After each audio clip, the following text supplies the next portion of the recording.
কঠোপনিষদ নিয়ে আলোচনা করব। কঠোপনিষদের ইতিমধ্যেই আমরা প্রথম অধ্যায় পাঠ শেষ করে দ্বিতীয় অধ্যায়ের বেশ কয়েকটি বল্লী মানে দ্বিতীয় বল্লী পাঠ আমরা করছি এবং এই বল্লীর এ পর্যন্ত 8টি মন্ত্র ইতিমধ্যেই আমরা পড়ে ফেলেছি এবং অষ্টম মন্ত্রে যা পড়া হয়েছে তারপর থেকে আজ আমরা পাঠ শুরু করব। তো কঠোপনিষদের পাঠ শুরু করবার পূর্বে আমরা যেমন শান্তি মন্ত্র পাঠ করি একইভাবে পাঠ করব। তাই আশা করছি আপনারা সবাই প্রস্তুত, সঙ্গে বই অথবা পিডিএফ নিয়ে মোটামুটি আপনারা সবাই প্রস্তুত। আসুন আমরা সবাই একসঙ্গে কৃষ্ণ যজুর্বেদীয় যে শান্তি মন্ত্র সেটি পাঠ করব এবং তারপর নির্দিষ্ট জায়গায় যেখানে আলোচনা হচ্ছিল সেখানে আসব। ওম সহনো ভবতু সহনো ভুনাক্তু সহ বীর্যং করবাবহৈ তেজস্বিনাবধীতমস্তু মা বিদ্বিষাবহৈ। ওম শান্তি শান্তি শান্তি।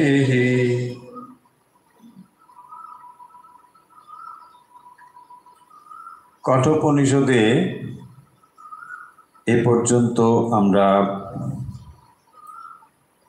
যে দ্বিতীয় অধ্যায়ের দ্বিতীয় বল্লীর যে কয়েকটি মন্ত্র পড়েছি সেখানে আত্মা সম্বন্ধে পুনরায় যমরাজ নচিকেতাকে বলছেন এবং আরও বলছেন যে योनि मन्ये प्रपद्यन्ते शरीरत्वायते हि नः। যখন জীবাত্মা এই স্থূল শরীর ত্যাগ করেন তখন আবার শরীর ধারণের জন্য তিনি বিভিন্ন মাতৃজঠর গ্রহণ করে থাকেন। সেটি হচ্ছে योनि मन्ये। এছাড়াও কর্ম অনুযায়ী যথা কর্ম যথা শ্রুতম, তাই কর্ম অনুসারে স্থানু মন্যে অনুসম্যন্তি।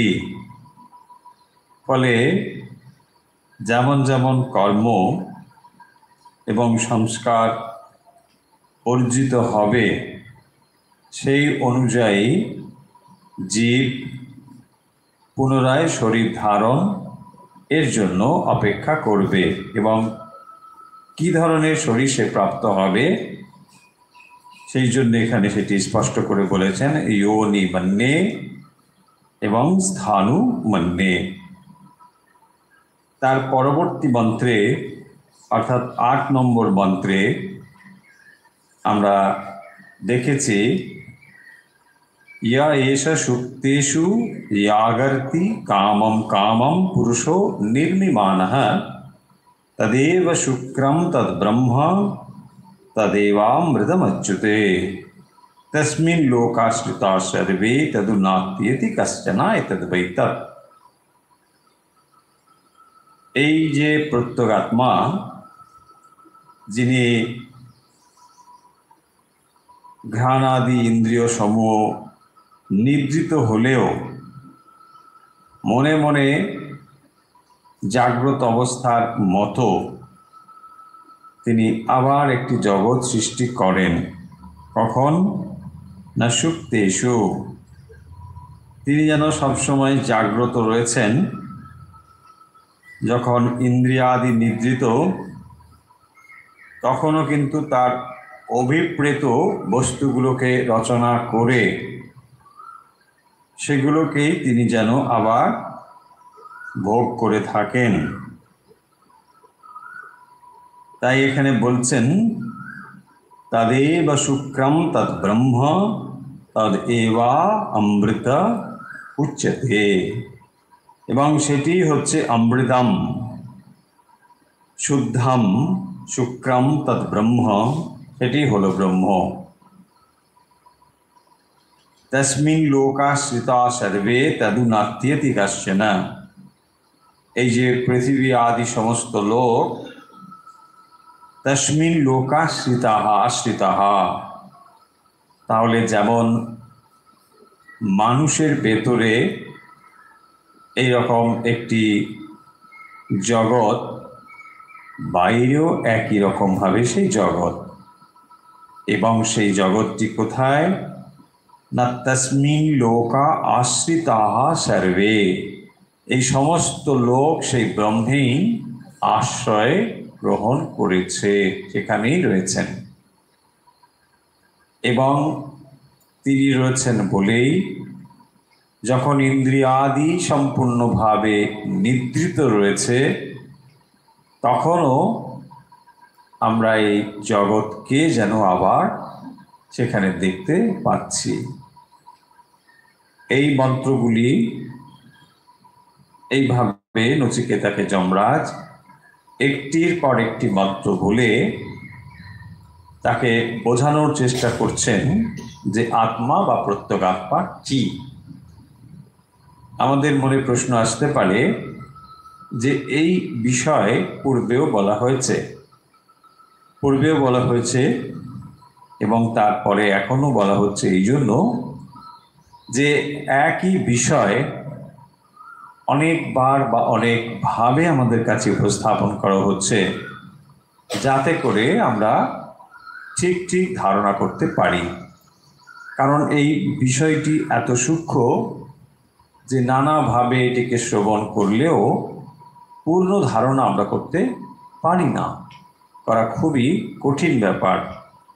এবং সেই কারণের জন্যই এটি বারবার উল্লেখ করা হচ্ছে বিভিন্ন দৃষ্টিকোণ থেকে। নিশ্চয়ই এইরকমই আমরা কঠোপনিষদের যে অংশ এখনো বাকি রয়েছে, যে অংশ ইতিমধ্যেই পড়ে ফেলেছি, তাতে আমরা দেখতে পাব যে ভারী সুন্দর সুন্দর মন্ত্র, এই যে কয়েকটি মন্ত্র বাকি রয়েছে তার মধ্যে আমরা পাব।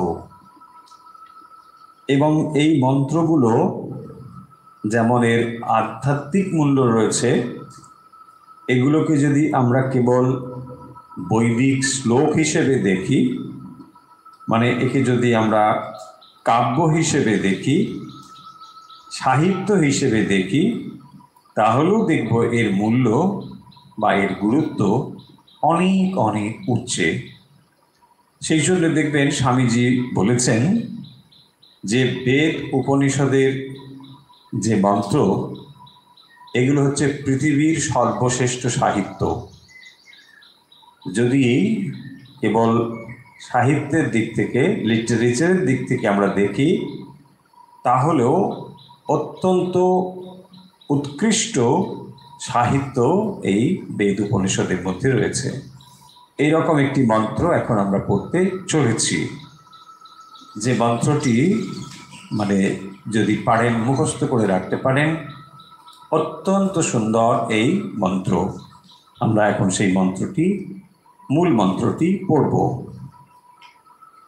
অগ্নির্যথৈকো ভুবনম প্রবিষ্ট রূপম রূপম প্রতিরূপো বভূব একস্তথা সর্বভূতান্তরাত্মা রূপম রূপম প্রতিরূপো বহিশ্চ।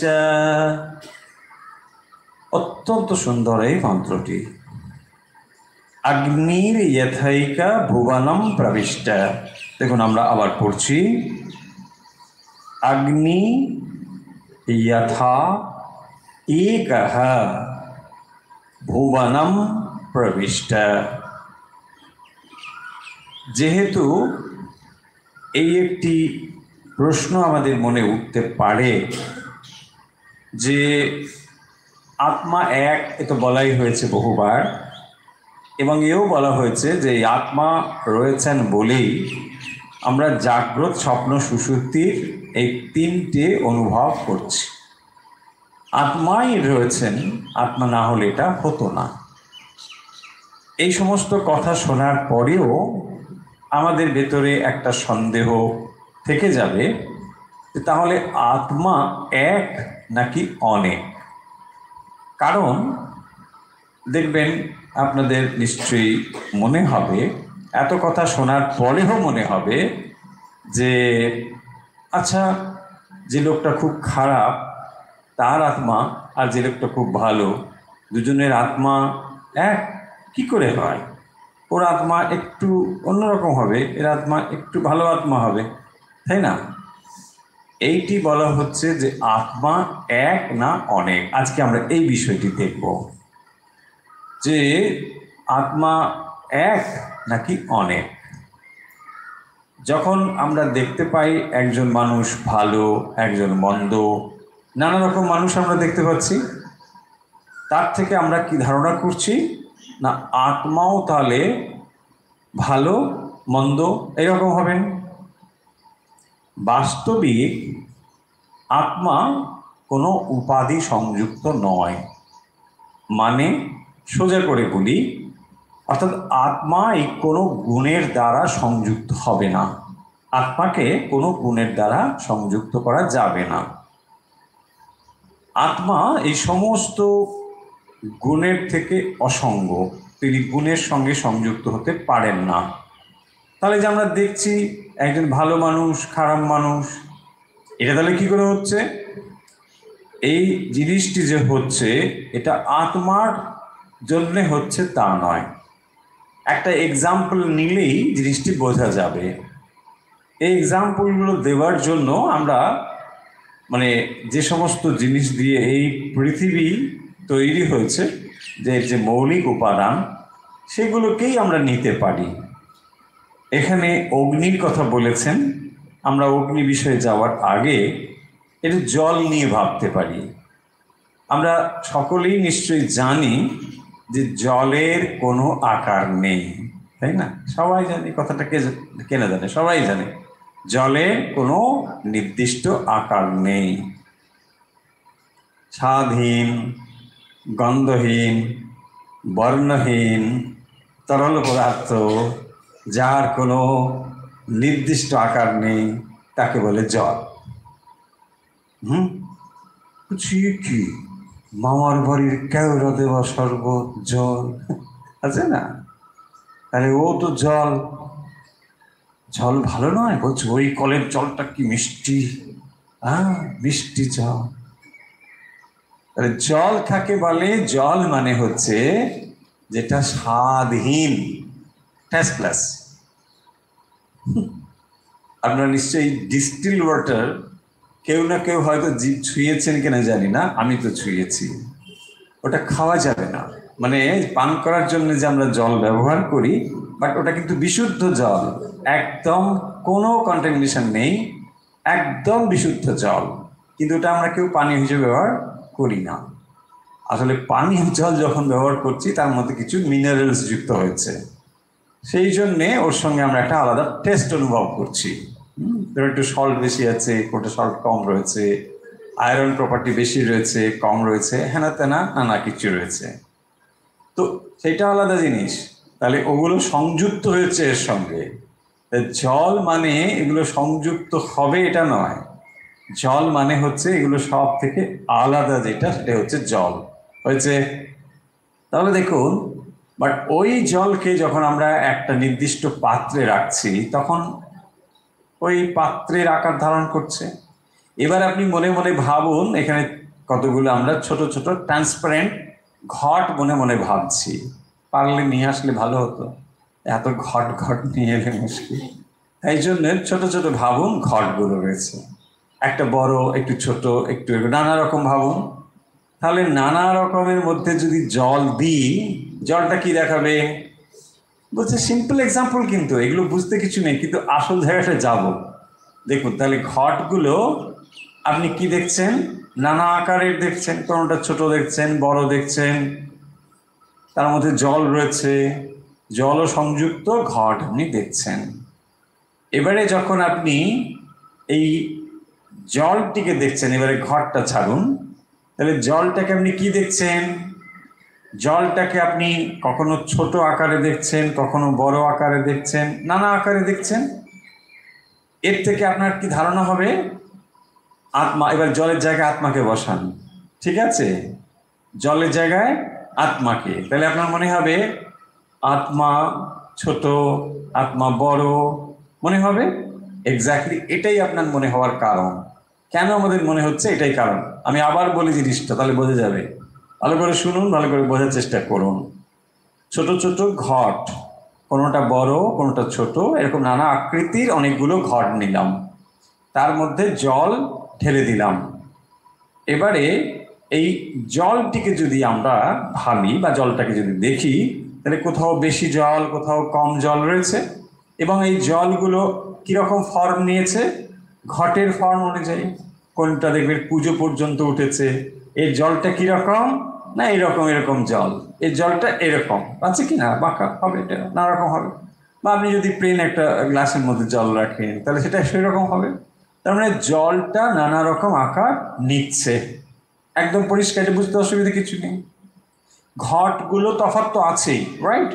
ঘটগুলো তফাৎ থাকার ফলে তাহলে জলটাও তফাৎ তফাৎ দেখাচ্ছে, ঠিক। কিন্তু এবার ভাবুন, জলটা কি বাস্তবিক ওই রকম আকার নিল? মানে জলের তো কোনো আকার নিজের থেকে নেই, তাহলে ওর সঙ্গে থাকার ফলে সে যেন একটা আকার নিয়েছে, এটা এবার ভালো করে বুঝুন। তাহলে বাস্তবিক তো তার কোনো আকার নেই, বাট এই জলটাকে যদি আমি ঘর থেকে ঢেলে দিই, ব্যাস গড়িয়ে গড়িয়ে যাচ্ছে, তাই না? তখন আপনি কি বলবেন? না এই তো আত্মা লম্বা হয়ে গেল, এই আত্মা উমুক হয়ে গেল। ঘটের জায়গায়, জলের জায়গায় আত্মা ভাবুন এবারে। তাহলে এই যে আমরা এটা বলি যে সাধুর আত্মা চোরের আত্মা কি এক হবে? এই যে আমাদের একটা ডাউট হয় না, কারণ দুটো মানে আলাদা পোলারিটি, দুটো এক বিপরীত দিকে রয়েছে, বলে আমাদের মনে হবে যে নিশ্চয়ই দুটো এক হতে পারে না। কিন্তু বাস্তবিক যদি আমরা দেখি, ওই এক্সাম্পলটা মনে রাখুন, তাহলে ওই ঘট, বড় ঘটের জল আর ছোট ঘটের জল একই তো জল। তাহলে এখন তাহলে ওটা এরকম হচ্ছিল কেন? কেন হচ্ছিল না, ওটার আকারটা যেন ও পাচ্ছিল, হয়েছে। যদিও জলের কোনো আকার নেই, কিন্তু ওর আকারটা যেন ওর উপরে আরোপিত হয়েছিল। হ্যাঁ, আমরা বেদান্ত শিখে গেছি, আরোপিত শব্দ বললে কোনো অসুবিধা হবে না। তাহলে এই জিনিসটি ওর সঙ্গে সংযুক্ত হওয়ার ফলে ও ওর ধর্মটাকে এর মধ্যে নিয়ে নিয়েছে। হ্যাঁ, এবার ধরুন আপনি জলটাকে এরকম একটা কাঁচের বিকার ভাবুন, হচ্ছে, তার মধ্যে জলটাকে ঢালুন, তাহলে জলটা এখন কি হলো? এই এতটা উঁচু দেখাচ্ছে, দেখাচ্ছে কি না? আবার ওই জলটা ঘটের মধ্যে রাখলে ওইটুকু দেখাচ্ছে। দেখুন তাহলে জলটা নানা রকম হচ্ছে, এটা হচ্ছে, ওই হচ্ছে।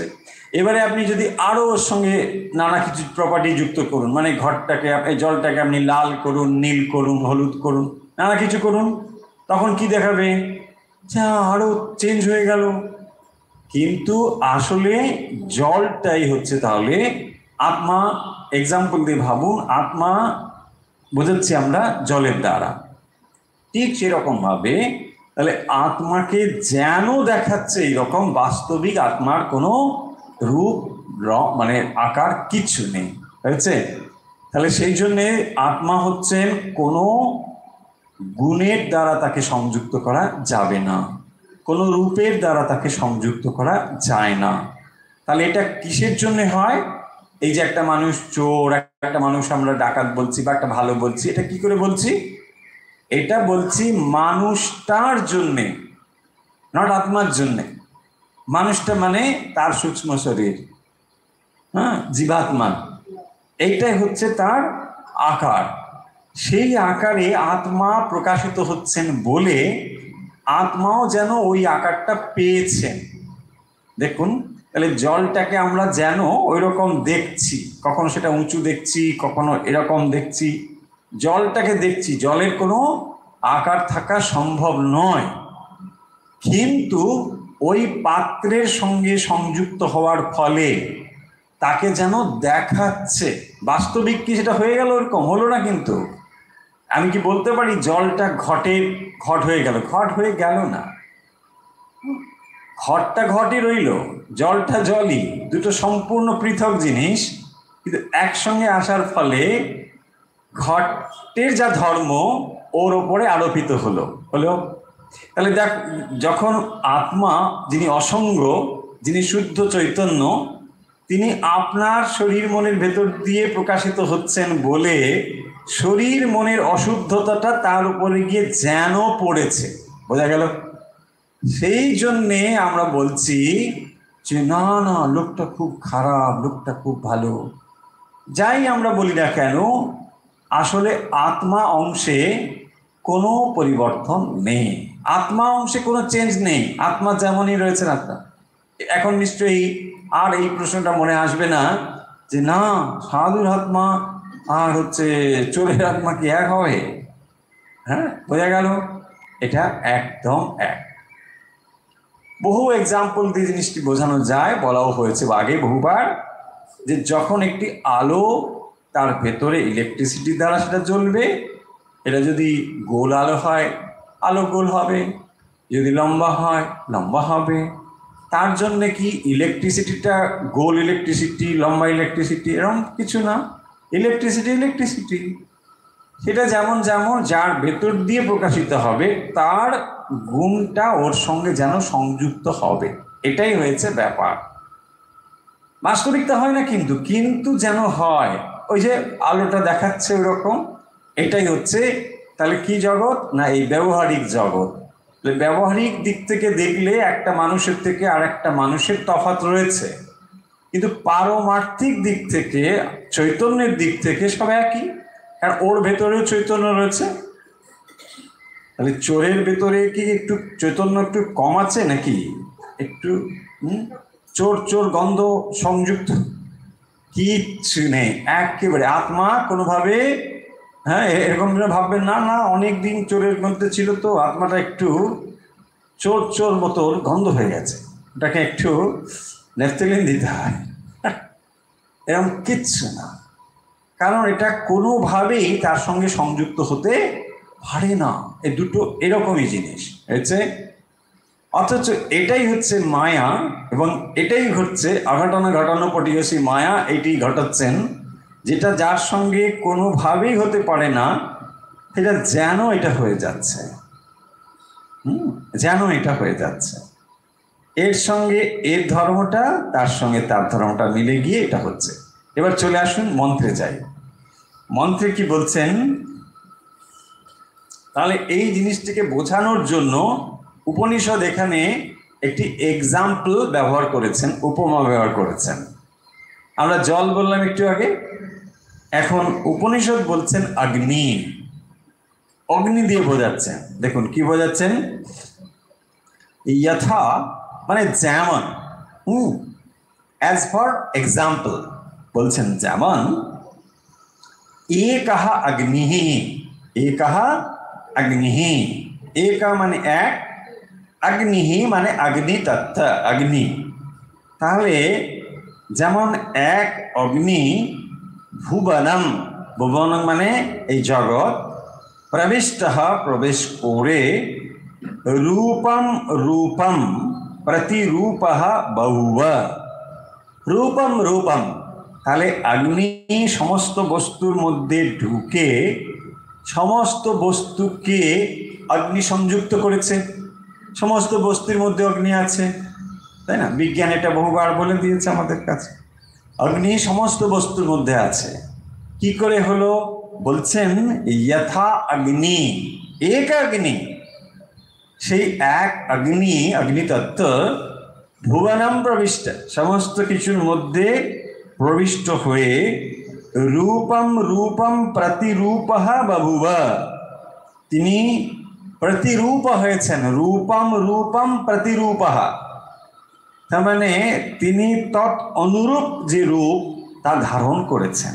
অগ্নি, দেখুন সেই অগ্নি এক অগ্নি, অথচ এই জগতে সমস্ত কিছুর মধ্যে অগ্নি বিরাজ করছেন। সেই অগ্নিতত্ত্ব এই জলের মধ্যে রয়েছে, এই অগ্নিতত্ত্ব এই মানব শরীরের মধ্যেও রয়েছে, মনুষ্যত্বের মধ্যে রয়েছে। এখানে অগ্নি জঠরাগ্নি রূপে, ভগবান বলছেন না আমি জঠরাগ্নি রূপে রয়েছি, তো তিনি তো অগ্নিরূপে রয়েছেন, সমস্ত কিছুর মধ্যেই রয়েছেন। তথা সেই রকম একঃ সর্বভূতান্তরাত্মা, তাহলে ঠিক একই রকম ভাবে সমস্ত প্রাণীর যে প্রত্যেগাত্মা, তিনি তার ভেতরে রয়েছেন। রূপম মানে প্রতিদেহেই, প্রতিরূপঃ তৎ অনুযায়ী হয়েছেন। বহিশ্চ এবং দেহের বাইরেও তিনি রয়েছেন। তাহলে তিনি যে অগ্নিরূপে কেবল ভেতরে রয়েছেন তা নয়, তিনি বাইরেও আছেন। আবার এবার এক্সাম্পলটা বলি, দেখুন তাহলে বুঝতে সুবিধা হবে। উপনিষদ বলছেন যথা, যেরকম অগ্নি এক অগ্নি, কিন্তু এই জগতের সমস্ত কিছুর ভেতরে তিনি প্রবেশ করে আছেন, সমস্ত কিছুর ভেতরে। তার ফলে কি হয়েছে না, রূপম রূপম প্রতিরূপ বভুব, বিভিন্ন যে দাহ্য বস্তু সেই অনুযায়ী তা সেরকম হয়েছে, তদ অনুরূপ হয়েছে। মানে কোথাও সেটা অগ্নির বেশি প্রকাশ, কোথাও অল্প প্রকাশ, এই অনুযায়ী হয়েছে। সেইভাবে এটা ঘটেছে, অর্থাৎ সমস্ত কিছুর মধ্যেই অগ্নি রয়েছে। সমস্ত কিছুর মধ্যে অগ্নি রয়েছে। অগ্নির কি গুণ?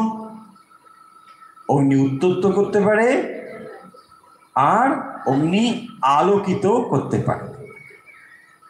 জলের মধ্যে অগ্নি প্রবিষ্ট হলে তাকে কি করতে পারে? উত্তপ্ত করতে পারে। তাহলে তার ভিতরে এটা উত্তপ্ত করে, সেখানে আলোকিত রূপে দেখা যাবে না। এরকম অনেক জিনিস আছে যার মধ্যে সেটা আলোকিত হবে, আবার উত্তপ্ত হবে, কোথাও সেটা হবে না, তরলে সেটা হচ্ছে না। এই রকম ভাবে অর্থাৎ সমস্ত কিছুর মধ্যে অগ্নি যেমন অনুসূত হয়ে রয়েছে, সংযুক্ত হয়ে রয়েছে, সেই রকমই সর্বভূতস্থ এক প্রত্যেগাত্মা, এক প্রত্যেগাত্মাই প্রতি দেহ অনুসারে বহুরূপ হয়েছে। তাহলে বাস্তবিক তিনি বহু হয়েছেন তা নয়। এই যে প্রশ্ন আত্মা তাহলে এক না অনেক, তাহলে আত্মা এক, কিন্তু এই যে বহু রূপে তিনি যেন প্রতিভাত হয়েছেন। একটা প্রশ্ন সঙ্গে সঙ্গে আপনাদের মনে ওঠা উচিত ছিল, হচ্ছে না মহারাজ কোনো প্রশ্ন উঠছে না, উচিত ছিল এইটা যে যদি এক আত্মা হয় তাহলে একজন মুক্ত হলে সবাই মুক্ত হয়ে যেতে পারতো, তাই না? এটা হতো কি না? একজন মুক্ত হলে, আত্মা তো একটাই, একজন মুক্ত হয়ে গেলে সবাই মুক্ত হয়ে যাবে, তা তো হচ্ছে না। হ্যাঁ, না না, বারবার করে না, সমস্ত আত্মা তো এক, মানে একটাই আত্মা, এক মানে একই, ব্যাস, আত্মা তো একই। তাহলে যদি একজন মুক্ত হয়ে যায়, জীবাত্মা একজন মানুষ মুক্ত হয়ে গেল, তাহলে তো সবাই মুক্ত হয়ে যেতে কেন যাচ্ছে না? এইটাই হচ্ছে প্রশ্ন, কেন সবাই মুক্ত হয়ে যাবে না? একজন যেহেতু আত্মা এক, আত্মা যদি অনেক হয় তাহলে একজন মুক্ত হলে আর একজন থাকতে পারে, কোনো সমস্যা নেই, বদ্ধ থাকতে পারে। যে একজনে যখন জ্ঞান হয়ে গেল তখন এটা এই জন্যে হয় না যে আত্মা সর্বব্যাপী হলেও যখন সেটি শরীর ও মনের ভেতর দিয়ে প্রকাশিত হচ্ছে, তখন শরীর মনের ধর্মের সঙ্গে যেন তিনি সংযুক্ত হয়েছেন, এবং তার ফলে সেই আত্মা সেখানে তার শরীর ধর্মের সঙ্গে সংযুক্ত হয়ে তিনি সেটা চলছে। তাই একজন মুক্ত হয়ে গেলেও আর একজন কিন্তু যে মুক্ত হয়ে গেল তা হবে না। একজন মুক্ত হয়ে গেল, কিন্তু তার মানে যে আত্মা বিদ্যমান, মানে সর্বব্যাপী যে আত্মা, সেইটি একজন মুক্ত হয়ে গেলেও অন্য কিন্তু মুক্ত হবে না। এক্সাম্পল দেখুন, আর একটা এক্সাম্পল দিলে সহজ হবে। ধরুন একটা সূর্যের প্রতিবিম্ব এসে পড়ছে, এখানে অনেকগুলো ঘটের মধ্যে জল রাখা হয়েছে, সমস্ত ঘটে সূর্যকেই দেখা যাচ্ছে। যদি একটা আমি ঘট ভেঙে দিই, তাহলে কি অন্য ঘটের যে প্রতিবিম্ব যা পড়ছিল তাতে কি কোনো ব্যাঘাত ঘটবে? ঘটবে না, সেখানে সেটা ওভাবেই প্রকাশিত হচ্ছে। বোঝা যাচ্ছে? ঠিক এভাবেই জিনিসটি করতে থাকে। তাহলে মূল যে প্রশ্নটা ছিল যে আত্মা এক না অনেক? আত্মা এক, আত্মা অনেক নয়। তাহলে আমরা জীবাত্মা যে বলি, জীবাত্মা মানে আলাদা ধরনের আত্মা নয়। সেই আত্মা যখন জীবের শরীর মনের ভেতর দিয়ে প্রকাশিত হয় তাকে প্রত্যেগাত্মা বা জীবাত্মা বলা হয়। যা কখনো বিভাজিত হতে পারে না, অথচ তার ভেতর দিয়ে প্রকাশিত হচ্ছে। যদি আগে সেই জলের মধ্যে যাই, জলের যে এক্সাম্পল, তাহলে জল সবই জল, সবই H2O, জল তো সব একই, কিন্তু তাকে আমরা কি বলছি?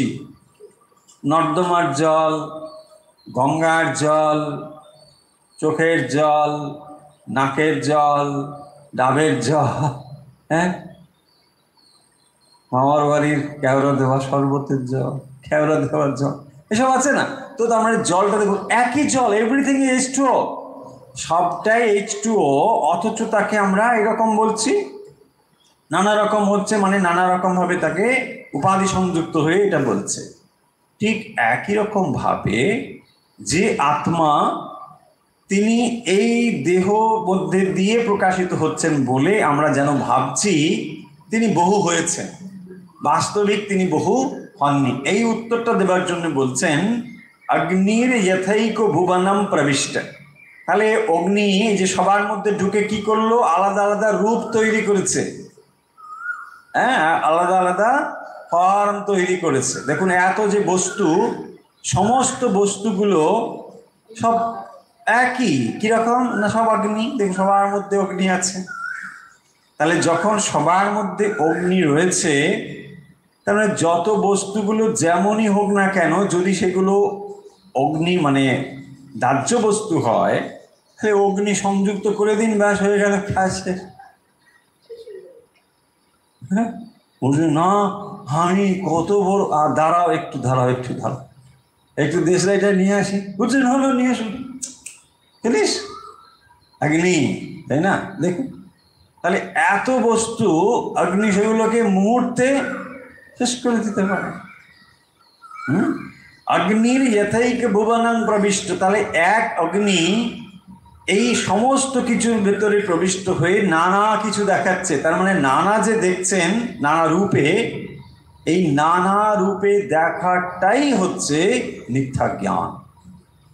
আসলে তিনি এক রূপে আছেন। রূপম রূপম প্রতিরূপ বহুব, নানা রকম রূপ বলে মনে হচ্ছে। একস্তথা সর্বভূতান্তরাত্মা, এরপরে বলছেন দৃষ্টান্ত থেকে, দ্রাষ্টান্তিকে বলছেন যথা সর্বভূতান্তরাত্মা, সেই আত্মা সর্বভূতে রয়েছে। ভূতে মানে প্রাণীতে, ভূতে মানে ঘোষ্ট না, হ্যাঁ, যে সর্বভূতের মধ্যে ঘোষ্ট, তা না। সর্বভূতান্তরাত্মা, সমস্ত কিছুর মধ্যে তিনি রয়েছেন। এবং রূপম রূপম প্রতিরূপ বহিশ্চ, তাহলে তিনি সমস্ত রূপে, যেমন অগ্নি, এই জগতের সমস্ত কিছুর মধ্যে অগ্নি রয়েছে, ঠিক একই রকম ভাবে সেই প্রত্যেগাত্মা সমস্ত প্রাণীর যে রূপে তিনি বিদ্যমান রয়েছেন, এবং দেহের বাইরেও তিনি আছেন। এবং সেটা কিরকম? মানে যেমন আমরা একটু আগে জল দিয়ে বললাম, একই রকম ভাবে আরো কতগুলো জিনিস নিয়েও আমরা এটাকে ভাবতে পারি। যেমন দেখুন, বায়ু চিন্তা করুন, বায়ুর কথা অবশ্য আসবে উপনিষদের জাস্ট এই পরের মন্ত্রে আসবে বায়ুর কথা। এখানে অগ্নির কথা বললেন, বায়ুর কথাও রয়েছে। তার মানে দেখুন, একটা মনে মনে আপনি বেলুন ভাবুন, সেই বেলুনের ভেতরে বায়ু রয়েছে। এবারে বেলুনের সঙ্গে বায়ুর কি কোনো সংযোগ আছে? কোনো সংযোগ নেই। বায়ু তার সঙ্গে প্রবিষ্ট করলে বেলুনটি ফুলে উঠেছে, বড় দেখাচ্ছে। এবারে বেলুনের নানা রকম আকার হতে পারে, নানা রকম বর্ণ হতে পারে। তার জন্য কি বায়ুর কোনো তারতম্য ঘটছে? দেখুন, এক্সাম্পল নিয়ে বুঝুন। তাহলে বায়ু যেমনই হোক না কেন, সেখানে কোনো কিছুই হচ্ছে না। অগ্নি বেলুনটা সেখানে ছোট অথবা বড় যাই হোক না কেন, কোনো কিছুই হবে না, তাই না? একটা ভালো গল্প আছে, মানে একজন এরকম বেলুনওয়ালা, সে নানা রকম মানে বেলুন, যারা বাচ্চারা আসছে তাদের হাতে করে বেলুন দিচ্ছে।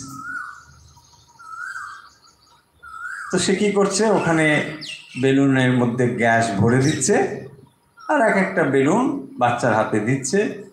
তো বেলুনটা খুব সুন্দরভাবে উপরে উঠে যাচ্ছে, নানা জায়গায় যাচ্ছে, খুব সুন্দর এরকম আছে। একটি ছেলে, তার গায়ের রং কালো, মানে গল্পটা যেভাবে রয়েছে এটা টিচিংস আছে ওর মধ্যে। তো সে ওই বেলুনওয়ালার কাছে বলছে, আচ্ছা এই যে একটা ছোট বেলুন, এই যে বড় বেলুন, এই যে লাল বেলুন ইত্যাদি, এগুলোর মধ্যে কি ওই একই গ্যাস তুমি দিচ্ছ? সে বলছে, আমি তো একই গ্যাস দিই। বলছে, না, একই গ্যাস কি করে হতে পারে? এই বেলুনটা লাল রঙের আর এত বড়, আর এটা এইরকম, এটা কি করে হতে পারে? বাচ্চাটির মনে যে চিন্তাটি এসেছে সেটা হলো, সে আসলে মানে ব্ল্যাক, কালো দেখতে তার গায়ের রঙটা আছে। তো তার ফলে তার মনে হয়েছে যে কালো যখন, এটা নিশ্চয়ই তার ভেতরে ভগবানের একরকম শক্তি নেই, শক্তির তারতম্য আছে, এইটা তার ধারণা ছিল। সেই জন্য ওই ভাবটি সে বেলুনওয়ালার কাছে এসে মানে বলছে। এ ফোন করে দিচ্ছে, দেখো, আনন্দ শেষ নেই, একেবারে মহা মুশকিল এগুলো। হয়তো কেটেই গেল কিনা কি জানে, কানেকশনটা নষ্ট হয়ে যাবে আর কি। এই জল, অগ্নি, বায়ু, আকাশ ইত্যাদি এই জিনিসগুলো দিয়ে আমরা একটা উপমা হিসেবে বুঝতে পারি যে আকারের ভেতরে মানে এই বস্তুগুলো সংযুক্ত হলে পরে এগুলো কখনোই যেখানে যার সঙ্গে সংযুক্ত হচ্ছে সে তার সঙ্গে, তার গুণাবলীর সঙ্গে এটা সংযুক্ত হতে পারে না, এই কথাটি এখানে বলা হয়েছে। কিন্তু সেটাকে সে তেমন করে দেখায়, যেমন একটা আকৃতি বললাম আমরা বেলুনের কথা, সেটাকে একরকম দেখাতে পারে, নানা রকম তার আকার হতে পারে, কিন্তু তার জন্যে বায়ু তফাৎ হবে তা নয়। হ্যাঁ, ঠিক এই জিনিসটি বোঝানোর জন্যেই উপনিষদ এটি এখানে বলছেন যে অগ্নির যথৈক ভুবনম প্রবিষ্ট, সমস্ত কিছুর মধ্যে সেই অগ্নি প্রবিষ্ট হয়ে আছেন, তাই না? অগ্নি সমস্ত কিছুর মধ্যে আছেন, কিন্তু সেই এক অগ্নি তো রয়েছেন, এক অগ্নি সবার মধ্যে রয়েছেন। ঠিক সেরকম ভাবে এক অন্তরাত্মা, প্রত্যেগাত্মা সমস্ত কিছুর মধ্যে, সমস্ত প্রাণীর মধ্যে তিনি রয়েছেন। এটা এখানে বলছেন, একস্তথা সর্বভূতান্তরাত্মা রূপম রূপম প্রতিরূপ বহিশ্চ। তাহলে তিনি রূপম রূপম প্রতিরূপো বহিশ্চ। তিনি তাহলে ভেতরেও যেমন রয়েছেন, বাইরেও রয়েছেন। আমরা চলুন একটু আপনাদের শঙ্কর ভাষ্যের সঙ্গে পরিচয় করে দিই, তাহলে এর অর্থ এবং ব্যাখ্যাটাও আরেকটু বুঝতে পারবেন। আমরা যে কথা বললাম, অগ্নির যথা এক এব প্রকাশাত্মা সন। কেন বলছেন অগ্নির যথা, যেরকম অগ্নি এক এব প্রকাশাত্মা সন, তাহলে অগ্নি কি করে? সব কিছুকে প্রকাশ করে। সেই জন্য বলছেন ভুবনম। ভুবনম শব্দের অর্থ কি না, ভবন্তি अस्मिन् ভূতানি ইতি ভুবনম। ভবন্তি अस्मिन् ভূতানি, ভবন্তি। ভবন্তি মানে যেটা হয়, ভবন্তি কোথায় হয়? ভবন্তি अस्मिन् ভূতানি। ভূতানি ভূত সকল, अस्मिन् ভবন্তি। अस्मिन् মানে এতে, যাতে সমস্ত ভূত তৈরি হয় তাকে বলে ভুবনম। এই যে ভুবন শব্দটি তার অর্থ করা হয়েছে, যেখানে সমস্ত কিছু হয় তাকেই বলা হয় ভুবন। তার মানে এই যে প্রাণী সকল এখানে বিদ্যমান, এটাই হচ্ছে ভুবন, এটাই ভুবন শব্দের অর্থ, ভুবনম। আয়াম লোক আহা মানে এই যে লোক, এটি। তমিমম প্রবিষ্ট অনুপ্রবিষ্ট রূপম রূপম প্রতি। दावादि दाह्य भेदम प्रतीति अर्थ प्रतिरूपस्तत्र तत्र प्रतिरूपवान दाह्य भेदेन बहुविध बहुवा। কি বললেন? দাহ্য রূপে, অর্থাৎ সেই অগ্নি সমস্ত কিছুর মধ্যে রয়েছে, কিন্তু বহুবিধ বহু কি করে হয়েছে না, দাহ্য ভেদেন। কোনটার মধ্যে অগ্নির অধিক প্রকাশ, দাহ্য বস্তু, কোনটার ভেতরে অল্প, সেটা রয়েছে। কিন্তু সমস্ত কিছুর মধ্যে সেই অগ্নি প্রকাশিত হয়ে রয়েছেন। সর্বভূতান্তরাত্মা রূপম রূপম সর্বেষাম ভূতানাম অভ্যন্তর আত্মা অতি সূক্ষ্মত্বাৎ দারবাদি सर्वदेहम प्रति प्रतिष्ठात प्रतिरूप बभुव बहिष्व सेना विकृतेन रूपेण आकाशवत। বলছেন যে যেমন সেটি কিরকম হয়, আকাশের মতো। আকাশ যেরকম কোনো কিছুর দ্বারা সংযুক্ত হয় না, ঠিক সেরকম ভাবে বলছেন যে যেন এটাকে বহু বলে মনে হচ্ছে, আকাশের মতো উপাধির বাইরে, মানে আকাশ তাকে স্পর্শ করতে পারছে না। দেখুন এই জিনিসগুলো কিরকম কথা হচ্ছে, যে সেই অগ্নি সমস্ত কিছুর সঙ্গে থাকলেও অগ্নি কিন্তু মানে প্রকাশিত হচ্ছে না, ডাইরেক্ট আপনি অগ্নি বলে মনে করতে পারছেন না, কিন্তু এই দুটো জিনিস আলাদা। যেমন আমরা এর আগে একটা এক্সাম্পল দিয়েছিলাম একদিন, আপনাদের মনে থাকা উচিত, যে যেখানে আমরা বলেছিলাম একটা লোহার বল, তার সঙ্গে আমরা অগ্নিকে সংযুক্ত করছি। দেখুন এই অগ্নিটা আলাদা, লোহার বলটাও আলাদা। তাহলে লোহার বলটাকে আমরা কি ভাবছি, এইটা হলো জীবাত্মা, মানে এই যে শরীর মন বুদ্ধি তার ভেতর দিয়ে প্রকাশিত হচ্ছে। আর অগ্নিটাকে আমরা পরমাত্মা আত্মা ধরছি, হলো। তাহলে এই দুটো এর সঙ্গে সংযুক্ত হওয়ার ফলে অগ্নির গুণ এর মধ্যে এসে পড়ছে। অগ্নির গুণটা এর মধ্যে এসে পড়ার ফলে তাহলে এখন বলটিকে, লৌহ গোলকটিকে আমরা কি দেখছি না, উত্তপ্ত এবং আলোকিত দেখছি, রঞ্জিত দেখছি, লাল দেখছি। তাহলে এটাকে লাল, এর ধর্ম কি? লোহার গোলকের ধর্ম লাল নয়, বা এটা উত্তপ্ত এর ধর্ম নয়, তাহলে এর মধ্যে তাপ এবং যে আলো দেখতে পাচ্ছি এটা কোত্থেকে এলো? এটা বাইরে থেকে এসেছে। তাহলে এর দ্বারা কি এ সংযুক্ত হচ্ছে? কোনোভাবেই সংযুক্ত হচ্ছে না। দেখুন এটাকে সরিয়ে নিন, এটা যেমন ছিল তেমন হয়ে যাবে। তাহলে দেখুন এখন আপনি যে একজন অমুকচন্দ্র অমুক বলছেন, এর সঙ্গে একটা অগ্নি সংযুক্ত করা হয়েছে। সেই অগ্নিটার নাম হচ্ছে আত্মা, চৈতন্য। তো সেটা সংযুক্ত হওয়ার ফলে এটাকে কি মনে হচ্ছে? এখন আলোকিত মনে হচ্ছে এবং উত্তপ্ত মনে হচ্ছে, হচ্ছে কি না? এই জিনিসটি বলা হচ্ছে যে এইটা যখন যার সঙ্গে সংযুক্ত হবে তাহলে এরকম অনেকগুলো হয়ে গেল। এবারে আপনি দেখুন, ধরুন এর কাছে আমরা যতগুলো এরকম রেখে দেবো, যদি অনেকগুলো ছোট ছোট ছোট ছোট লোহার বল আপনি মনে মনে ভাবুন, তাহলে এই লোহার বলগুলো হলো এক একটা জীব, আপনি আমি জীব। তাহলে এটা এখানে রয়েছে বলে এগুলো সব উত্তপ্ত হয়েছে এবং আলোকিত হয়েছে।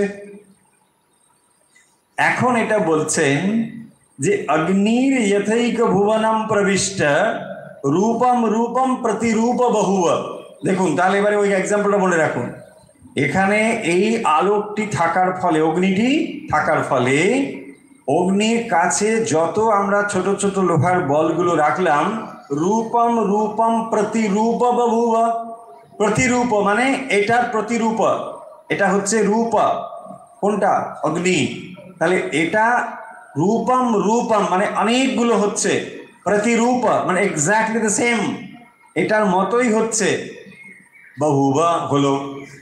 তাহলে এই অগ্নিটা সংযুক্ত হওয়ার ফলে, থাকার ফলে এর কাছাকাছি যেগুলো রয়েছে সেগুলো সব অগ্নি সংযুক্ত বলে মনে হচ্ছে, অগ্নিময় বলে মনে হচ্ছে। এটাই তো বলেছেন প্রথম মন্ত্রের প্রথম অংশ, লক্ষ্য করুন, রূপম রূপম প্রতিরূপ বহুব। এটা প্রতিরূপ হয়ে গেছে, হয়েছে। তাহলে এখানে অগ্নি রয়েছে, তার ফলে এগুলো সমস্ত অগ্নি সংযুক্ত বলে এবং রঞ্জিত বলে মনে হচ্ছে। এক্স্যাক্টলি দ্য সেম ওয়ে, একই রকম ভাবে একস তথা সর্বভূতান্তরাত্মা, তাহলে আত্মা এক, সেই এক আত্মা থাকার ফলে কিরকম হচ্ছে? রূপম রূপম প্রতিরূপ বহিশ্চ। তাহলে এক সর্বভূতান্তরাত্মা, সেই সর্বভূতান্তরাত্মা সবার ভেতরে থাকার ফলে বহিশ্চ অন্তশ্চ বহিশ্চ, তাহলে রূপম রূপম প্রতিরূপম, তার মানে এইরকম ভাবে তার রূপটা এসে পড়ছে ওই যা মানে আমরা দেখছি। জীব যেভাবে, তাকেও আমরা ওরই রিফ্লেকশন দেখতে পাচ্ছি। প্রতিরূপা, রূপম রূপম প্রতিরূপম বহুবা, আচ্ছা, এবং রূপম রূপম প্রতিরূপা বহিশ্চা, এইটাই হচ্ছে। তাহলে দেখুন, এখন আপনি প্রশ্ন করতে পারেন যে আমার এটা জেনে কি হবে? কি হবে মানে, তাহলে আপনি এইটা নাকি এইটা, আমি বলি এটা মানে কি? দুদিকে দেখাচ্ছেন, এটা আঙুল, এটা আঙুল, কোনটা কি কি বুঝবো? এইটা হচ্ছে অগ্নি আর এইটা হচ্ছে লৌহ গোলক, হলো। তাহলে আপনি লৌহ গোলক হবেন না আপনি অগ্নি হবেন? হ্যাঁ, অগ্নি হব, ভালো, অগ্নি হব। অগ্নি হও, অগ্নি হওয়া মানে কি? আত্মা ভবাত্ম, এইটা আপনাকে ভাবতে হবে। শুধু ভাবতে হবে না, এটা আপনাকে হয়ে উঠতে হবে। হয়ে ওঠা কথার অর্থ মানে অলরেডি আপনি আছেন, but you have to know it, আপনি রয়েছেন। জানতে হবে যে আমি আসলে এটা নয়, আমি আসলে এটা, এক্স্যাক্টলি। তাহলে এটা হলে আমি দোষের কি?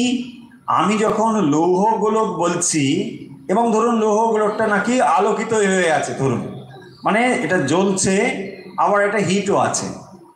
তাহলে যখন হিট এবং এটা থাকে, এটা আপনি দেখছেন, তাহলে বলে বেশ তো ভালোই আছে, ভালোই চলছে, সুন্দর সব কিছু। কিন্তু যখন এটা ডিট্যাচ, বাস এটার আর কিছু নেই, খুশি রে বাবা কি হলো, সব ছিল কোথায় গেল কোথায় গেল, হয় না? তো এইটা যখন আপনি বুঝে যাবেন যে এটা যা খুশি হোক আমি তো এটাই এক্স্যাক্টলি, তাহলে এটার উপর আমি নির্ভর নয়। আর যদি এই দুটোকে নিয়ে আপনি না বুঝতে পারেন, মানে দুটোর যে আলাদা জিনিস একসঙ্গে হওয়ার ফলে যে জিনিসটি ঘটছে এটা যদি আপনি না বুঝতে পারেন, তাহলে এই তত্ত্বটাকে আপনি ধরতে পারবেন না। যে আসলে আপনি ভাবছেন না কেন আমি তো একটা মানুষ, আপনি মানুষ একদম ঠিকঠাকই, কিন্তু আপনার এই মানুষ রূপে যে সত্তা, সেই সত্তাটি প্রকাশিত হয়েছে এটার জন্য। বুঝতে পেরেছেন? তাহলে এটা ওখানে রয়েছে বলেই এবারে এটাকে দেখাচ্ছে ওই রকম। শ্রীরামকৃষ্ণের এক্সাম্পলের কাছে ফিরে যায়। কথামৃত আমাদের খুব সহজ লাগে, কঠোপনিষদটা না ভীষণ কঠিন লাগছে মহারাজ, এত কঠিন আর কি বলবো, মানে খুবই কঠিন লাগছে। আমি বলি ঠিক আছে, মাঝে মাঝে একটু রস টস দিয়ে খান, ভালো লাগে। দেখুন কিরকম শ্রীরামকৃষ্ণ কি বলছেন না, আলু পটল যখন লাফাচ্ছে তলাতে কি রয়েছে, অগ্নি রয়েছে, তার ফলে এটা হচ্ছে। তাহলে আমার দেহ মন বুদ্ধি যে লাফাচ্ছে, কিসের জন্য লাফাচ্ছে? ওখানে অগ্নি রূপে আছেন, ওই যে বলছেন অগ্নির ইয়থাইকা, তাহলে অগ্নিটা ওখানে আছে বলে আলু পটলটা লাফাচ্ছে। এখন আপনি যদি এই তত্ত্বটা না বোঝেন বা না জানেন তাহলে কি ভাববেন, না এটা তো ঠিক আছে, এখানে এটা থাকছে, এটা লাফাচ্ছে, ঠিকই আছে, কোনো সমস্যা নেই, ইটস ওকে, ঠিক আছে। কিন্তু আপনি যদি এইটা হয়ে যান, মানে আপনি যে এটাই, আপনার সত্তা যে এটাই, এইটা যত সময় আপনি না জানতে পারেন তত সময় কি হবে, তত সময় এই আলু পটল অংশটা থাকলে কি হবে না, এটা সরিয়ে নিলে বা সেটা হয়ে গেল, তাহলে আর এটা জ্বলছে না, শেষ। এটাই তো হচ্ছে। সেই জন্যই আমাকে জানতে হবে যে আমার স্বরূপটা হচ্ছে এইটাই। এখন পরিষ্কার কি হয়েছে খানিকটা, যে কেন এটা হচ্ছে। যে অগ্নির দেখুন কোনো রূপ থাকা সম্ভব নয়, সেটাই এখন গোল দেখাচ্ছে, দেখাচ্ছে কি না, বলটাকে গোল দেখাচ্ছে তো, তাহলে এর গুণটা এর ঘাড়ে গিয়ে পড়েছে। এই যে আগে বললাম একটু আগে, তাহলে চোরের আত্মা আর সাধুর আত্মা এক কিনা? একটা বড় বল নিন আর একটা দণ্ড নিন, লোহার দণ্ড, সেটাকেও আপনি আগুনে রাখুন, সেটা কি লাল দেখাবে? ছোটটাও লাল দেখাবে, বড়টাও লাল দেখাবে, লম্বা দেখাবে, সবই লাল দেখাচ্ছে। হাত দিলে বোঝা যাবে কি আছে। তাহলে দেখুন এবারে কি চোরের আত্মা সাধুর আত্মার বলে কোনো তফাৎ আছে? তফাৎ কিন্তু কিছু নেই। তফাৎটা হচ্ছে ওর সারফেসটার সঙ্গে এটা যুক্ত হয়ে গিয়ে ওর মতন দেখা যাচ্ছে, তাই না? এর মধ্যে আসলে কোনো কিছু নেই, কিন্তু এটা দেখাচ্ছে। তার মানে ধর্মধর্মী, মানে এর ধর্মটা ওর ঘাড়ে গিয়ে পড়েছে, হয়েছে না? সেরকমই হচ্ছে। এর কোনো ধর্ম থাকার কথা নয়, সেটা কিন্তু এর ঘাড়ে পড়ার ফলে এটাকে ওরকম দেখাচ্ছে, দেখাচ্ছে, বাস্তবিক কিন্তু নয়, দেখাচ্ছে, হচ্ছে। এই জিনিসটি যদি আমরা পরিষ্কারভাবে বুঝি তাহলে কোনটা হবে আত্মা না, যেটা ওর উপরে এসে পড়েছে সেটাই হলো আত্মা। এবং এটা কিরকম অসঙ্গ দেখুন, অসঙ্গ মানে এটা সম্পূর্ণভাবে আনঅ্যাটাচড। এক্সাম্পল হচ্ছে সূর্য। সূর্য যখন প্রতিবিম্বিত হয়ে পড়ে এই পৃথিবীর উপরে পড়ছে, সমস্ত বস্তুর উপর পড়ছে, তাহলে সমস্ত বস্তু কে প্রকাশিত করছেন? কিন্তু তার দ্বারা তিনি কোনো প্রভাবিত হচ্ছেন না, হচ্ছেন না, না কোনোভাবে প্রভাবিত হব না, যেখানে পড়বে সেটাকেই সে প্রকাশিত করছে। কি প্রকাশিত হচ্ছে এটা তার দায়িত্ব নয়। এই সূর্য আপনার শরীরে অগ্নিতত্ত্ব চক্ষু রূপে প্রকাশিত আছেন, চক্ষু দর্শনেন্দ্রিয়। তাহলে দর্শনেন্দ্রিয় যখন আপনি কোনো বস্তুকে দেখছেন, আপনার চোখ যাই দেখুক না কেন কোনো সমস্যা নেই, তাই না? দেখছেন, এটা দেখছেন, দেখছেন, টিভি দেখছেন, দেখছেন, ওটা দেখছেন, সবই দেখছেন, সবই দেখছেন। অসঙ্গ মানে জিনিসটা কি চোখের মধ্যে সে ঢুকে যাচ্ছে? ঢুকে তো যাচ্ছে না, তাই না? বলছে না না না, আমি ওটার দিকে তাকাবো না। কেন? না, ওটা ভীষণ গরম, আমার গরম লাগবে। তাকান, আপনি হিমালয়ের কথা ভাবুন, একটু ঠান্ডা হবে। মনে মনে ভীষণ গরম এখন, মনে মনে একটু হিমালয় ভাবুন, বরফ ভাবুন, ঠান্ডা হয়ে যাবে। ভাবুন হয়তো হতে পারে, কিন্তু তাকালে কি ঠান্ডা হয়ে যাবে? হ্যাঁ, সে গোপাল ভাঁড়ের গল্প আছে না? হ্যাঁ, গোপাল ভাঁড়ের গল্প আছে। গোপাল ভাঁড়কে বলেছিল ঠান্ডার সময় সে মানে যদি থাকতে পারে এরকম, তাহলে এটাকে প্রাইজ দেওয়া হবে। এরকম জাস্ট একটা গল্প, জিনিসটা ছোট করে বলে দিচ্ছি। গল্পটা হয়তো অনেকে জানেন টানে, গল্পটা ব্যাপার না। সে করেছিল কি, মানে ঠান্ডার মধ্যে তাকে থাকতে হবে, মানে কোনো গরম কাপড় টাপড় না নিয়ে। এটা ছিল তার মানে পরীক্ষা। তো সে কি করেছে, ওই একটা পুকুরের মধ্যে নেমেছে, ওখানে সে ছিল। তো সে করে ওখানে কি করেছে না, ওই প্রাসাদে আলো, সেই আলোটার দিকে তাকিয়েছিল। বলছে এই তো তুমি আলোর দিকে তাকিয়েছিলে, এটা তো হবে না, সেই জন্যই তো তোমার গরম গরম এখানে তুমি অনুভব করেছো, ফলে এইটা তো হবেই না, ডিসকোয়ালিফাই, তোমার হবে না। তুমি আলোর দিকে তাকিয়েছিলে, তাহলে ঠান্ডা মানে শীতকালে ঠান্ডায় তাকে পরীক্ষা করা হচ্ছে, বোঝা গেল? তাহলে অসঙ্গ হচ্ছে চোখ যেটা দেখছে তার দ্বারা, মানে ইন্দ্রিয়গুলো অসঙ্গ আছে, ইন্দ্রিয় কিছু ব্যাপার নেই। দেখুন, আমরা রবীন্দ্রসঙ্গীত শুনতে কানের যে পরিমাণ কষ্ট হবে, হিন্দি গান শুনতে বলছে না একটু বেশি কষ্ট হচ্ছে। না না, কিছুই কষ্ট, ও যেমনই দেশ তেমনই শুনছে, তাই না? ও যা শুনছে। আপনি দেখুন চুরিটা দেখুন, না এই পিলারটা দেখতে আমার খুব কষ্ট হচ্ছে, এইটা দেখতে আমার ভালো লাগছে, ওটা কিছুই না, যা দেখছেন আপনি রেটিনা রিফ্লেক্ট করে দিচ্ছে, তাই না? এক্স্যাক্টলি ওটাই। তার মানে পয়েন্টটা হলো যে অগ্নি সমস্ত কিছুকে প্রকাশিত করে, এবং সমস্ত কিছুর ভেতরে অগ্নি যেমন বিদ্যমান থাকে, জাস্ট এক্সাম্পল দিয়ে বলছেন, ঠিক একই রকম ভাবে সমস্ত কিছুর ভেতরে সেই অন্তরাত্মা বিদ্যমান রয়েছেন, তিনি আছেন। কই দেখতে পাই কই? আরে দেখার জন্য ফ্রিকশন করো। আগুন যে সবার মধ্যে আছে আপনি জানেন, যে আগুনটা আপনি ঘর্ষণ করবেন দেখতে পাবেন। আরে হাত দুটো ঘষুন না, কোথায় দূরে যেতে হবে না, আগুন হবে কি না? হাত দুটো ঘষলেই তো আগুন হয়। ফ্রিকশন থেকেই অগ্নি, যে কোনো ফ্রিকশন থেকেই অগ্নি আসবে, আগুন আসবে। তাহলে যত বস্তু রয়েছে সমস্ত কিছুর মধ্যে অগ্নি অনুসৃত যেমন হয়ে রয়েছে, অ্যাজ ফর এক্সাম্পল, এক্স্যাক্টলি ওভাবেই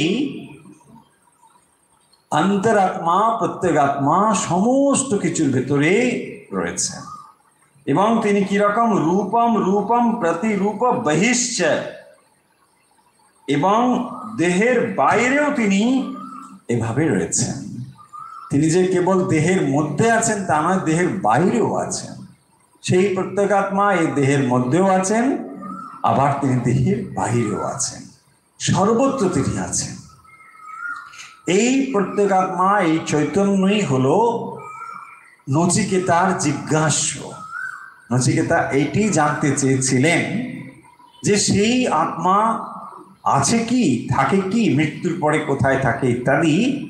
সেই কথা বলতে গিয়ে যমরাজ বলেছিলেন যে তোমাকে আমি এখন সেই কথা বলবো, যার দ্বারা তুমি বুঝতে পারবে যে তিনি সর্বত্র কিভাবে রয়েছে। আমরা বহুবার বলেছি যে সেই প্রত্যেগাত্মা সর্বত্র বিদ্যমান রয়েছেন, কিন্তু তার মানব দেহে তার প্রকাশটা বেশি। কেন না, এখানে সূক্ষ্ম শরীর রয়েছে, এখানে বুদ্ধি রয়েছে, এখানেই সেটি প্রকাশিত হচ্ছে অধিক পরিমাণে। তাই মানব শরীরে যদি এটাকে আপনি প্রকাশিত দেখতে পারেন, কেবল তখনই এই তত্ত্বটি অনুভব করতে পারবেন যে তিনি সর্বত্র রয়েছেন, তাহলে এটা হবে না। যেমন আপনি একটা ম্যাচ বক্সে যখন ধাক্কা দিয়ে একটা আগুন জ্বালানো দেখলেন, বা এনি টাইপ অফ ফ্রিকশন থেকে যখন আপনি আলো জ্বালানো দেখলেন, তখনই আপনি সমস্ত বস্তুতে যে আগুন রয়েছে এটা আপনি কিন্তু আবিষ্কার করতে পারলেন। যদি আপনি দুনিয়ার সব কিছুতে ঘষতে থাকেন কিছুই বুঝতে পারবেন না, কারণ এখানে সব থেকে সেটা সহজ। কোথায়? ম্যাচ বক্সে। কারণ ম্যাচ বক্সে একবার ধাক্কা দিলেই আপনি আলোকটা পেয়ে যাবেন, ইজিয়ার। তা না হলে আপনি যদি বলেন সব জায়গায় আগুন আছে, তাহলে আমি একটু চেষ্টা করি, দেখবেন আপনি ফেলিওর হয়ে যাবেন। কারণ সব জায়গায় আপনি পারবেন না, কারণ ওভাবে এটা যাবে না। জাস্ট এক্সাম্পল বলছি। তাহলে যেখানে এটা সব থেকে সহজ হবে সেটা হচ্ছে মানব হৃদয়, অন্তরাত্মা রূপে আছেন। ভগবদ গীতাতে হৃদ্দেশে অর্জুন তিষ্ঠতি, এখানেও সে কথা বলা হয়েছে। তো সেই হৃদয় আকাশে যে তিনি বিদ্যমান রয়েছেন, আগে এইটা আপনাকে একবার জ্বালাতে হবে। একবার এটা জ্বালিয়ে ফেলতে পারলেই আপনি এবারে জেনে যাবেন যে সেই তত্ত্ব, সেই অগ্নি সর্বত্র বিদ্যমান রয়েছে। তখন আর এই প্রশ্নটা আসবে না যে সাধুর মধ্যে আত্মা, চোরের মধ্যে আত্মা এক কিনা। আত্মা সর্বত্রই এক। তখন এই যে বৈচিত্র্য, এই যে নানা কিছু, এই নানা কিছুটা তখন আর থাকে না। সম্পূর্ণ ভিন্নতা, মানে তফাৎ, পার্থক্য, এটা চিরদিনের জন্য চলে যায়। যিনি এই জ্ঞানটি যার কাছে প্রতিষ্ঠিত হয়েছে, তিনি এইটাই দেখেন যে সমস্ত বস্তু তো একই। আপনি ধরে নিন যে বস্তুগুলো দাহ্য বস্তু, সেই বস্তুগুলো যত যাই হোক না কেন, অগ্নি বলবে যে বেশি লাফালাফি করো না, আমার কাছে তুমি চলে এসো, আমার কোনো সমস্যা নেই। দেখুন, এই সারা পৃথিবীটাকে জ্বালিয়ে দেওয়ার জন্য একটা দেশলাই কাঠে যথেষ্ট কিনা? হ্যাঁ, তাই তো, সবই তো একসঙ্গে এক, শেষ। দেখুন, অগ্নির কষ্ট হবে, বলছে না আমার খুব কষ্ট হচ্ছে, এখন থেকে অনেকগুলো পোড়ালাম, তারপরে আরও পোড়াতে হবে, অনেক কাজ আমার। কিচ্ছু তার কষ্টই নেই, তার কোনো কষ্ট নেই, সমস্ত এক সেকেন্ডে শেষ করে দেবে। কারণ ওর মধ্যে ওই প্রপার্টিটা রয়েছে। তো যে বস্তুটাকে সে পোড়াচ্ছে তার মধ্যে ওই প্রপার্টিটা অলরেডি রয়েছে। সে অগ্নির কাছে যাওয়ার জন্য ছটফট করছে। হ্যাঁ, তাহলে এই মহা অগ্নি, হ্যাঁ, আর এর ভিতরে ওই ছোট অগ্নিটা রয়েছে, তখন এটা হয়ে যায়, তাই না? পুরুষ সূক্তমে দেখবেন এই রয়েছে মহান অগ্নি। সেই মহান অগ্নি সেখানে রয়েছে। নারায়ণ সূক্ত রয়েছে মহান অগ্নি। তো সেই মহান অগ্নি এর সঙ্গে এক হয়ে যাবে, সমস্ত অগ্নিময়। সেই যে চৈতন্য, এই চৈতন্য প্রকাশিত হয়ে আছেন এর ভেতরে, সেইটি যখন সেই সমস্ত যে সর্বব্যাপী যে চৈতন্য, তার সঙ্গে এক অনুভব করবে। এই মন্ত্রে এইটি বিশেষ করে বলা হয়েছে, অগ্নির যথৈক ভুবনম প্রবিষ্ট রূপম রূপম প্রতিরূপ বভুব। তাহলে এই যে নানা রকম রূপ আমরা দেখতে পাচ্ছি, সেই রূপটি কিসের জন্যে? অগ্নি। সেই অগ্নি সব কিছুকে রূপময় করেছে, আলাদা আলাদা করেছে, তার জন্যই এটা ঘটেছে। ঠিক সেরকম ভাবে পরের লাইনে বলেছেন, সর্বভূতান্তরাত্মা রূপম রূপম প্রতিরূপ বহিষ্য। রূপম রূপম, সেইটি, সেই আত্মাই এই নানা রকম রূপ তৈরি করেছে। তাহলে এই জগৎটা হলো নাম রূপ রূপ, এখানে রূপ রয়েছে। এই সুরূপ হয়েছে অগ্নিতত্ত্বের জন্যে। অগ্নিতত্ত্ব সব কিছুকেই রূপময় করেছে। হ্যাঁ, অগ্নির মধ্যে প্রকাশ ক্ষমতা রয়েছে। দেখুন, এইভাবেই এই মন্ত্রগুলো অগ্রসর হবে। আরো কিছু এক্সাম্পল এখানে বলা হবে। বায়ুর কথা আসবে, সূর্যের কথাও আসবে। আমরা এই মন্ত্রগুলো এইভাবে একটু একটু করে পড়ব, এবং এর দ্বারা উপনিষদ যে তত্ত্বটি আমাদের সামনে প্রকাশিত করছেন, সেটি হচ্ছে যে সেই সর্বব্যাপী আত্মা তিনি সমস্ত কিছুকে উদ্ভাসিত করেছেন। ভুবন হচ্ছে, ভুবন শব্দের অর্থ হচ্ছে, এখানে যেমন বলা হলো ভবন্তি আসমিন ভূতানি ইতি ভুবনম। ভুবন মানে হচ্ছে এখানেই সমস্ত কিছু ভবন্তি হয়েছে, যেখানে সমস্ত কিছু হয়। হওয়া মানে কি কোথাও একটা তো হতে হবে, তাহলে একটা তো আধার চাই, তাহলে এটা হবে করতে কে? সেইটি হচ্ছে তিনি আধার, আবার তিনি আধেয়। তাহলে দুটো তিনি হয়েছেন, মানে কন্টেনার অ্যান্ড কন্টেন্টস। জল যেমন আমরা বললাম পাত্র, গ্লাসটাও তিনি, আবার জলটাও তিনি। তাহলে যদি বলি শুধু জল, জলটা কোথায় আছে? জল কোথায় থাকবে? হ্যাঁ, আধার আধেয়, তুমি আধার তুমি আধেয়, আছে না, গান আছে। হ্যাঁ, তুমি ব্রহ্ম রামকৃষ্ণ, তাহলে তুমি আধার তুমি আধেয়, এই হচ্ছে সেই তত্ত্ব। উপনিষদ সেই কথাটি এখানে বলছে। চলুন তাহলে আজকের উপনিষদ চর্চা আমরা এখানে শেষ করছি।